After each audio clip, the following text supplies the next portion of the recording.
Hello and welcome to the Franchise Marketing Show. This episode was recorded at the International Franchise Show at the Excel. So although we use some really good microphones, there is some background noise going on, so there's some announcements going on because obviously it was a really busy show. But the content is absolutely fantastic. I really enjoyed recording these interviews and I hope you enjoy watching/listening to them as well. Enjoy.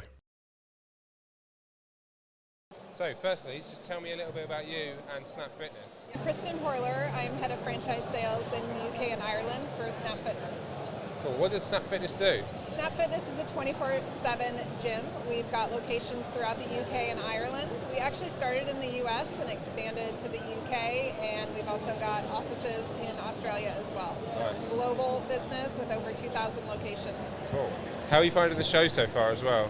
The show's been great. I love meeting people and talking to them, finding out what they're interested in, whether they're already in franchising and looking to diversify their portfolio, or if they are just at the beginning stages of learning what franchising is. Cool. Do you exhibit at a lot of these shows? Yes, we do. We've been at the last couple of shows. Look forward to coming to some additional shows this fall. Nice. Cool. So tell me about your role at Snap Fitness as well. Like what is it you do on a day-to-day basis? So on a day-to-day basis in my role as head of sales, I focus on outreaching to potential franchisees. So we receive inquiries through our website at snapfitness.com, and then I follow up with those inquiries to just learn a little bit more about the candidates, to find out what their background is, what their goals are, and what their time frame is. And with your franchisees, do they have to have a typical background? So do they have a fitness background or just like an interest in it, or is it a wider range of like spectrum than that? I would say with our franchisees, there's quite a wide range of backgrounds and professional experience. You do not need to have a fitness background to invest in a Snap Fitness franchise. We provide all the training and support every step of the way. Is there like a typical one though that you find that comes again and again and again? So most of our franchise owners, this is a passive investment for them, so they'll be involved in the location finding process with our properties team and with the construction team throughout the build-out, as well as through the grand opening. And as a Snap Fitness franchisee, you will only have 2 employees. You will have your club manager and you will have your assistant manager. Whoa, how come is that just because of the way Snap Fitness works that you only need 2 employees? That is correct. That's how we've set up the business model, that you only need 2 employees. You will have independent contractors such as personal trainers and group exercise instructors, but that's the nice part about the business and the simplicity of the business model. Yeah, that's got to be a huge plus, isn't it? Huge, Because you don't have to worry about it. You only have to worry about these 2 people and then like the Exactly. contractors. Yeah, and those two hires are the most important hires for your club, your club manager as well as your assistant manager, because that will enable you as a franchisee to truly treat this as a passive investment and involved in the communication through corporate, coming to our annual summit, and just reaching out with any support and questions along the way. So you mentioned support there. What kind of support do you offer? So we have a very robust support team at our office here in London. We've got a franchise support team, and you will have a dedicated franchise business manager supporting your club, looking at your numbers on a daily basis, working directly with your club manager and your assistant manager to help support that growth. Nice. And then when they join, do they have to do any initial training, or is it kind of, because they're sort of a bit further away from it day to day, do they have to have this training? Or?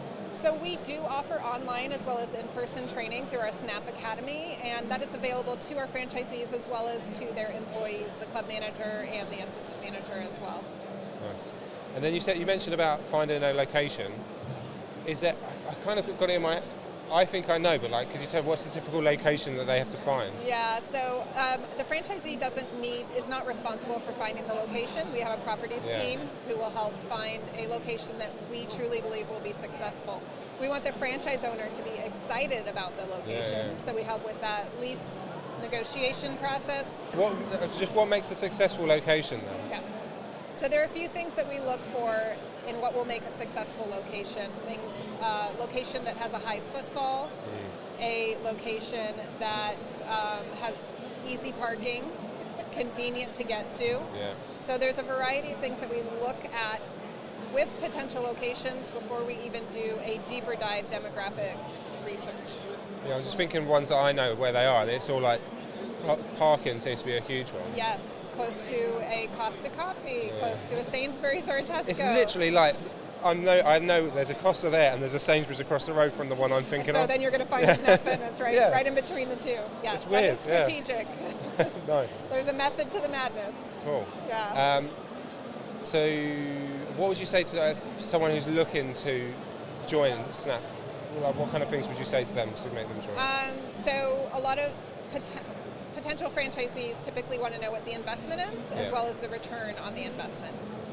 Do you want me to go into the detail? Yeah. Okay. So our initial license fee is £30,000. That's for a 5-year license agreement. And the total investment to open a club is between $500,000 and $750,000, bearing in mind that some clubs are 5,000 square feet and some are 13,000 square feet. So the bigger the club, the more kit to fit out that club. Also, stepping into a property, some properties could be an empty shell that are ready for our construction team to get started on, and others could need complete demo before getting started. There could be acoustic requirements, but our properties team will help our franchisees with that as you start looking at properties together. Something that I've noticed about Snap Fitness as well is the branding. Like, how important is the branding when you step into the gym? Absolutely. So I was blown away by it. I was like, yes, we actually cool. went through a brand refresh over the last 2 years. Really proud of what a great job our global marketing team has done. And I think the branding is just spot on. It's beautiful. It's really good. Yeah, full of energy, but clean and crisp. Yeah. It's really cool. And like the equipment is like pristine as well. Have you been to a club? Yeah, I love the connectivity. So I am a member at a different it's actually quite a low budget club, but it happens to be downstairs from where I live. And I thought a Matrix treadmill was a Matrix treadmill. Yeah. And then I went to a Snap Fitness and I got on a Matrix treadmill. There's a flat screen TV. I was able to connect my Apple Watch. I'm like, this is brilliant. So it's nice to firsthand experience the difference between the different gym options that are out there. Yeah, nice. Yeah. Cool. Should we do the quickfire questions? Oh, okay. So what was your introduction to franchising? What was my introduction to franchising? I actually started franchising my own fitness business in the U.S. in 2001. Whereabouts in the U.S. are you based? Where were you from? San Francisco, California. Oh, nice. Yes. Yeah, cool. Oh, yeah, I'd love to go there. It's beautiful. I highly recommend it. There's so many films I think of when I think of San Francisco. Yeah. Like off the top of my head, Mrs. Doubtfire. Yes. San Francisco. The first of the newest Planet of the Apes. Oh, San I haven't Francisco. seen that. That's good. A lot in New York, though. Cool. If I start talking about films, I'll talk about films all day. If you were going to become a franchisee of any other brand, who would it be and why? Oh my goodness. There is a stand adjacent to us, and I met them at the last franchise show. I think I'm going to say it wrong. Kayakomat or Kik. Oh yeah, I saw them. Yeah. Oh my gosh, brilliant! I love kayaking. I love paddleboarding. Who in this sector do you admire or are inspired by, and why? In this sector, I have to say, because I was franchising in the U.S. before coming here to the U.K., I had a lot of exposure through the International Franchise Association and the conferences that were put on in the U.S. There is a woman, Shane, and she started Massage Heights, which is very prevalent throughout the United States, and I'm always very impressed with how she's weathered the business through COVID, and I mean, a massage franchise is going to be just as challenging as a fitness franchise during times, during a global pandemic. So I'm really excited to see how she has emerged after the pandemic. I'm newer to the UK market, so I'm getting to know people. Obviously, going to these franchise shows has been very beneficial to me. Good. Getting connected with more people through LinkedIn in the franchise industry, specifically here in the UK. So I'm learning very quickly. What differences do you see between the franchise industry in the US and the UK? Because from the outside, it's massive in the US, and here it still seems like quite insular, and it's sort of like a little club. Well, the thing that I've noticed moving here to the UK is that you're right. Franchising isn't as prevalent, but where it is prevalent, it's in the food industry, so QSR. And we see that just walking around the show here. It's mostly QSR. We are the only fitness brand here, which is absolutely surprising to me. I do believe it is an untapped market here in the UK. I'm actually speaking on it tomorrow afternoon on the emerging fitness and leisure market here in the UK, because I'm looking at what's happening in the US. I understand the markets are different, and being in central London where it's densely populated, income levels are different. Then you start to get outside of London and you might not be able to be as successful with the boutique bar exercise or spinning studio that you could be successful in London. But the other thing that is quite different is that franchising is highly regulated in the States. So you have to go through an annual audit. You have to have a franchise disclosure document and a disclosure period. There's 13 registration states that you have to file separately with from the FTC. And it's just a highly regulated and expensive proposition.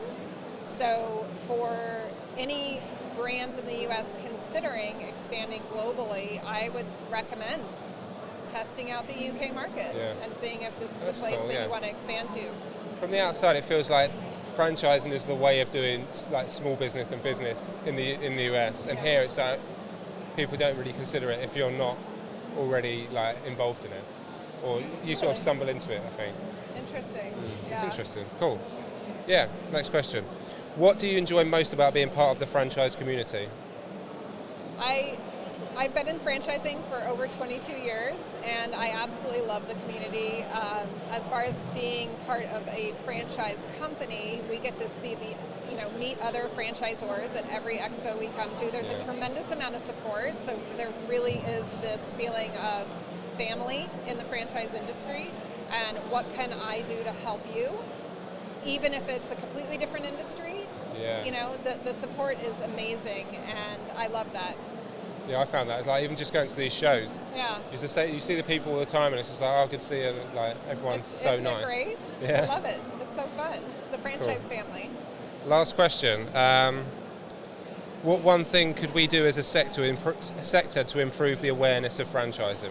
I think you guys are doing a great job in increasing awareness. I think that maybe one thing that might come to mind is increasing awareness around the accessibility of franchising, because one of the brands that I mentioned to you earlier, their franchise fee is £5,000, and there's other franchise systems that are close to $1 million, right?